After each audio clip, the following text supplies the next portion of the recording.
mga magulang. Kaya habang buhay din natin itong tinatanaw na napakalaking utang na loob sa kanila. Isa itong mabuting panuntunan para sa mga anak. Pero habang buhay ka rin bang magtitiis kung walang ginawa mga magulang mo kundi saktan ka sa pisikal man na pagmaraan o sa kanilang paglalita o nagumpay na pagmamaliit sa iyong pagkatao. Nanagsuko ko ng isang anak na laking may napakastong galit sa tatay niya. Saan kaya ito nagsimula? Saan kaya ito hanggang? Sila ba ay magkakapatawaran bago pa maging huli ang lahat?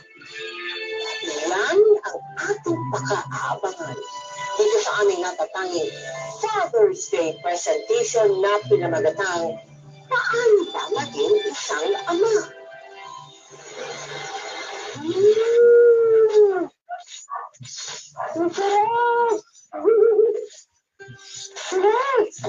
Sarap? Ano ba, Lipo? Wala ko siya matulog sa iyo ng burger, ah. Thank you, Kuya Sam. Sabi naman, taglap ko yung kuya eh. Ano kaya ako binabalas eh? Si putak ka ng putak! Wala ka rin din eh. Eh, kailan ka kasi titigil? Lang nakakasabong mo. Ihintayin mo pa bang mabaon tayo dahil dyan sa bisyo mo? Sabi mo, Dami kasi nating utang. Pwede mo makakasama ko. ha? Mag-asawa lang kita. Ano ba? Nakalayan? Kaya pa pala nga? Ang pumupukoy ko kayo dalawa. Ha? Manuling, pwede ba? Huwag naman tayo mag-away. Manuling! Makilang dito eh. Hindi makapuso ka na. Ano? Ano pa pala? Manuling! Ay, kapal na mukha mo. Sayang mo lang naman kita. Ha? Sayang mo lang ang dati ko. Ano yung ginagawa ko? Naging anak mo. Wala kang kwenta.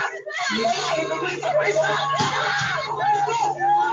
Ako na lang! Ako na lang! Saktan mo na ako! Ano ba yung ginagawa ko? Sino bibila nila? Abutin mo ah!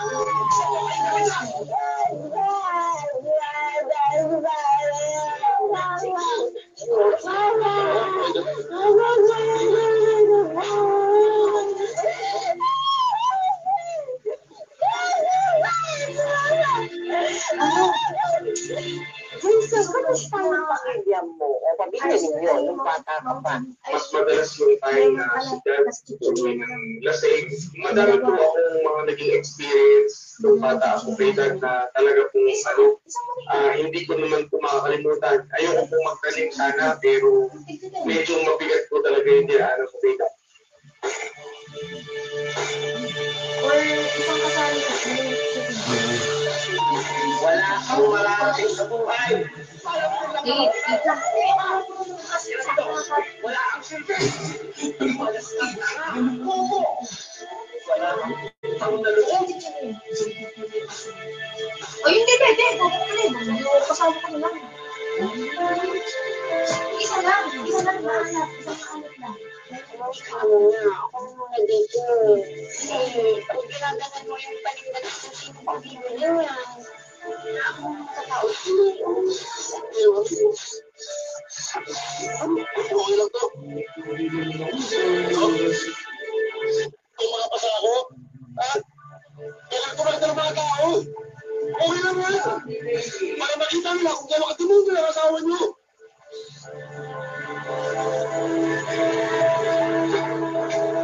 Ano ba nito? Isip na din. Ba't nilisip mo na yan? Kasama pang daddy mo. Nangako ako sa Diyos. Nadamayan ko siya. Hirap at ginhawa hanggang kamatayan.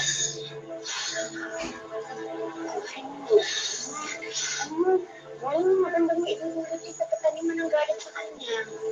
Sige nga. Sorry, mami. Hindi ko pa alam kung bibigyan. Pamibata pa lang ako, bakit nagkado na sa akin? Alam niyo po ba kung ilang beses ako sinagtan? Kung ko pinaya sa mga tao? Alam niyo po ba kung ilang beses iniisip? Napatay niyo po yung asawa niyo. Ay, mami.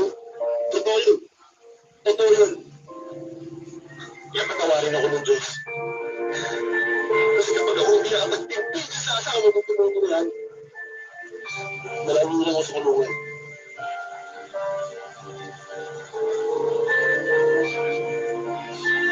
Patuloy na kinigin ni Jason ang matinding galit sa kanyang ama.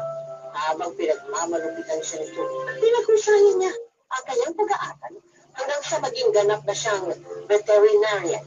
Naging wrestling siya sa isang lechon business. Pero kahit na anong pagpupursige ang gawin ni Jason para magtagumpay sa buhay, hinihila pa rin siya paibaba ng kanyang ama. Mahal, baka nahanap ka ng maayaw ko dyan. Kapag umuwi ako sa amin, mag-aaral na naman kami ni Daddy. Ipinusta na naman niya sa sabong yung binayad ang customer sa lechonan namin. Bakit talamak na sa sugay? Palala na siya ng palala. Sabang pasaway naman yung daddy mo. Hindi na matapos-tapos. Paano kayo masolusyonin yung problema mo? Bakit? Magpakasal na tayo. Ha? Seryoso ka? Oo. Kasi bakit natin patatagal eh? Hindi mo tayo pumunta. Di ba? Sabihin mo ka ng sarili kong pamilya. Gusto ko nang bumukod kasama ka. Kasama niya na mami tsaka ni Jaylee. Ikinuha ko na si Daddy. Bahala na sa buhay niya. Mahal, yung mga ganyang bagay, kailangan pinagkasukan mo. Hindi nila madali. Isa naman naman.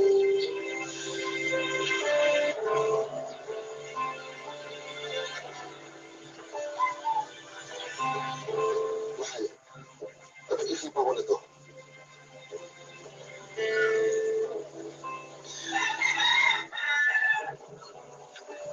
Please marry me. Susugutin ko maging mabuting asawa at kumaho sa magiging anak natin. Hindi ko kasunod sa daddy ko. Promise.